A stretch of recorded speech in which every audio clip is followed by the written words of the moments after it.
Eu acredito que eu possa estar sendo repetitivo em meus últimos vídeos, falando sobre assuntos semelhantes, mas devido ao que eu tenho visto ultimamente nas redes sociais, o tema deste vídeo é necessário, porque, como vocês já devem saber, e caso ainda não saibam, saberão agora, eu publiquei meu 14º livro pelo Clube de Autores falando sobre o racismo, que é o livro Minha Vida é uma Montanha Russa. Eu expliquei aqui por que eu escrevi esse livro e tal, e uma palavra me veio à mente para explicar mais detalhadamente o porquê de ter escrito esse livro. Meritocracia. É um termo muito usado para justificar atitudes racistas, para justificar atitudes contrárias aos princípios cristãos e também para justificar muitos pensamentos imediatistas, capitalistas, materialistas, individualistas, egocêntricos, que mais? Para justificar o pensamento de que nós devemos fazer por merecer tudo, porque uns merecem mais do que outros, porque uns têm mais capacidade do que outros. Aí entra na teoria da evolução de Darwin, entra um monte de coisas para justificar que outros seres humanos têm mais capacidade que outros, e se você quiser fazer alguma coisa, você tem que fazer por merecer, você tem que lutar, você tem que batalhar, tal, tal, tal, tal. Mas assim, os seres humanos são diferentes uns dos outros, são, mas para Deus todos são iguais, todos têm importância e todos são carentes de Deus, todos são dependentes de Deus. Então essa história de que um ser humano merece mais do que o outro é mentira. Essa conversa de que de meritocracia para justificar o racismo, por exemplo, porque o que eu tenho visto muito nas redes sociais é racismo descarado ou ainda disfarçado sendo minimizado ou sendo maquiado com uso de expressões como meritocracia. Então, eu sou contra as cotas nas universidades, eu sou contra a cota em tal lugar, porque a pessoa tem que fazer por merecer, ela tem que lutar, tem que batalhar. Mas e se a pessoa não tem condições financeiras de fazer um determinado curso, por exemplo? Se a pessoa não tem condições, se a pessoa não teve a educação adequada, se ela estudou numa escola que não lhe ofereceu o suporte necessário para poder chegar até onde ela deseja.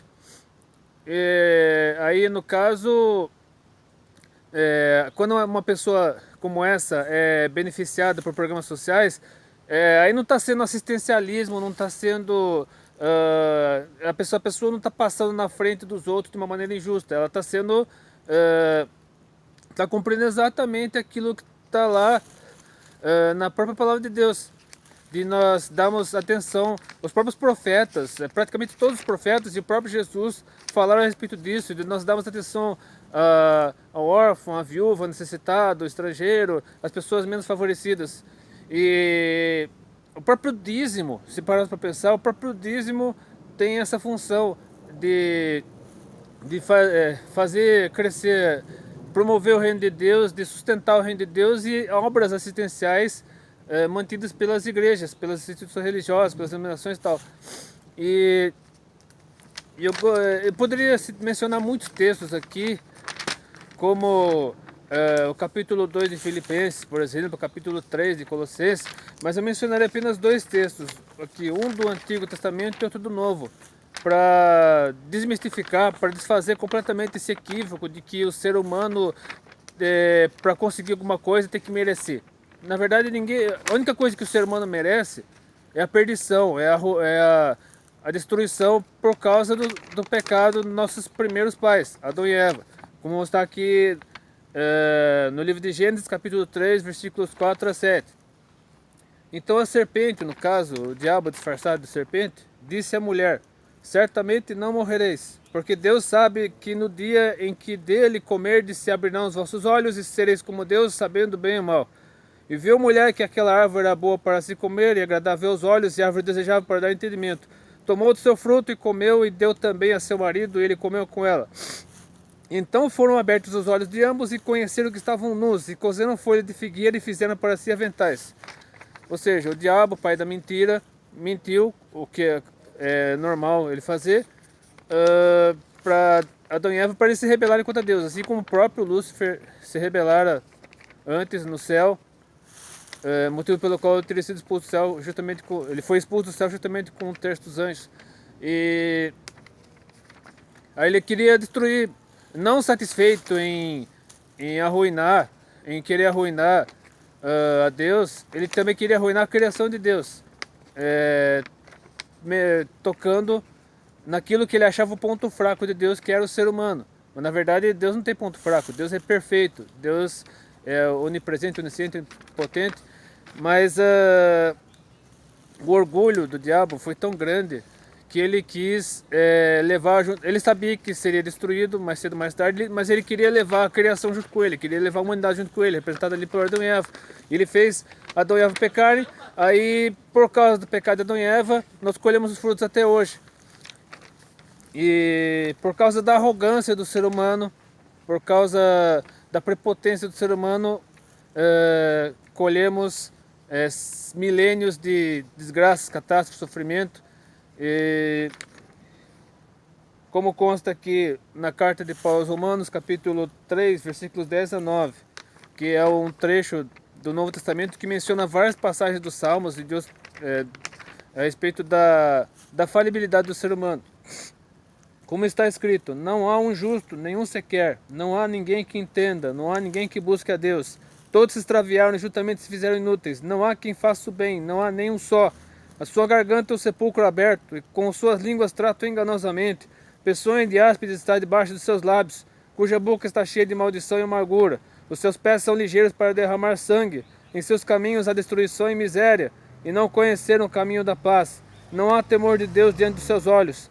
Ora, nós sabemos que tudo que a lei diz aos que estão debaixo da lei o diz para que toda a boca esteja fechada e todo mundo seja condenável diante de Deus.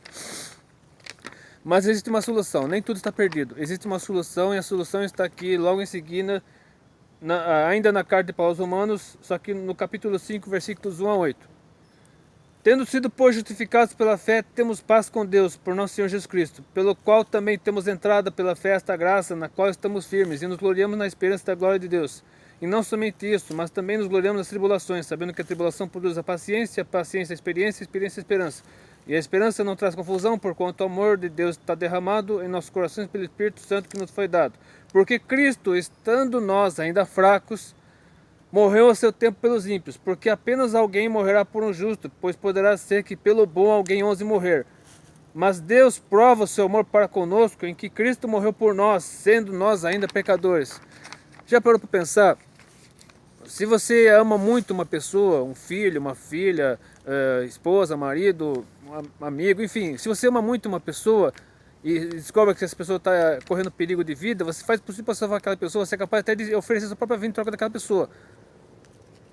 Mas Deus fez isso em troca do ser humano, mesmo o ser humano totalmente corrupto, totalmente injusto. Deus fez isso pelo ser humano, oferecendo o seu próprio filho, oferecendo Jesus Cristo para morrer pelo ser humano, ainda que o ser humano não merecesse.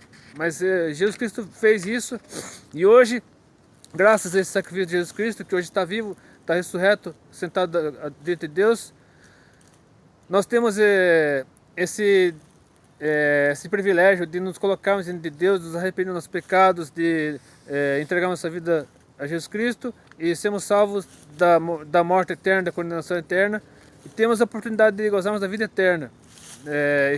Apenas aqueles que já creem em Jesus Cristo, que já foram selados pelo Espírito Santo, estão apenas aguardando, vivendo nesse mundo, claro, cumprindo a missão dada por Jesus, que é de pregar o Evangelho, que é de viver segundo a vontade dele, testemunhando o Evangelho com palavras, com atitudes, mas de uma certa forma estamos aguardando ansiosamente o dia que estaremos com Jesus lá no céu. Então, se nós merecemos alguma coisa,